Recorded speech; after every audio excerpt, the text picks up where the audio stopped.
zdaj pa je čas, da se obrnemo na našega obalnega korespondenta Marka Žerjala. Tukaj moram povedati, da sem dobil med oglasi, sem dobil dopis, da naš obalni korespondent tokrat ni Marko Žerjal, ampak njegov identičen dvojček Žarko Merjal. Zdaj pa ne vem, je to hec, kaj se dogaja tu, ne vem. Ne vem, kako imate različen primek, če sta dvojčka, tudi to mi ni jasno, nič ni smiselno. V glavnem, njegov dvojček Žarko, ki je povsem identičen Marku, razen tega, da je po srednji šoli šel na filofaks. Danes nam bo poročal o trgatvah. Ni mi čisto jasno, kaj imaš tudi na filofaksu, vezi z vinogradništvom. Ampak jaz predlagam, da si pogledamo ta prispevek. Gospod Merjal, ste tam? Sem, gospod Godler, sem tu na tako imenovani trgatvi. In moj študij humanistike mi je dal izjemen uvid v vse problematične aspekte te barbarske prakse. Ta dogodek ni zaznamovan z dobro voljo in s trdim delom, kot bi nas nekateri radi prepričali, ampak z rasizmom. Samo pomislite, belo grozdje in črno grozdje obravnavamo v Sloveniji čisto drugače, kar je jasna metafora za to, kako naša družba obravnava temnopolte ljudi. Mi ne verjamete? Gremo kar do vinarja, ki bo za zagotavljanje anonimnosti ostal kar zamegljen. In njega vprašajmo. Živijo, kako smo kaj? Dobro, pa res? Ja, super. Povejte mi, gospod Kmetavs, kaj danes trgate vse grozdje, tako belo kot črno? Ne, danes je na vrsti črno, belega smo prejšnji teden. Aha, belega ste že naprej, ker ima prednost, kaj ne da? Vidite, o temu so me svarili profesori na faksu. In povejte, zakaj ne morete preprosto obeh grozdij trgati skupaj kot enakovrednih? Eno je belo in drugo je črno. Eno je belo in drugo je črno.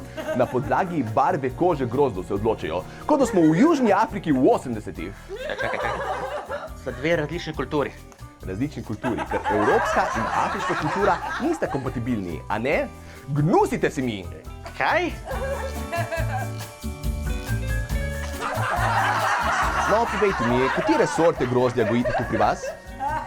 Imamo modro frankinjo, ki je avtohtona sorta, in imamo portugalko, ki je tujerodna. Tujerodna? In zakaj je bilo to potrebno izpostavljati? Tako pač je. Aha, tako pač je. Mora se vedeti, katere so naše in katere tuje, da ne bi slučajno naših tlenih grozdov mešali s tistimi tujimi, migrantskimi, a ne? Gospod, kaj je narobe z vami? Evo, tu se zmelje belo grozdje, ki se ga potem takoj pelje naprej v stiskanje. Medtem ko črno grozdje pa se pusti še par tednov ležati v svojih lastnih olupkih.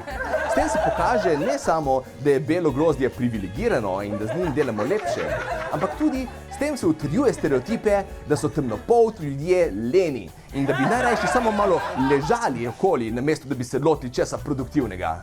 Ogabno. Ma ne, to je proces, ki se imenuje maceracija. Izgovori se diskriminacija.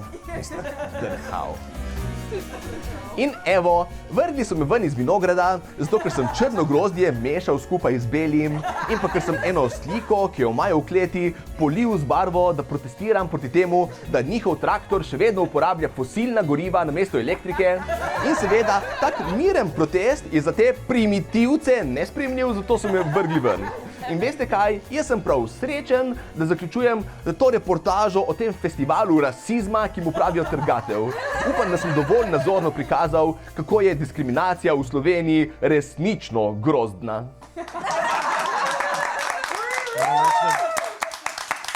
Moram reči, da mi je korespondent Žerjal veliko bolj všeč. Hej, preden greš, klikni tukaj in se naroči na naš YouTube kanal, imamo pa tudi TikTok, Instagram in Facebook, tako da le urno.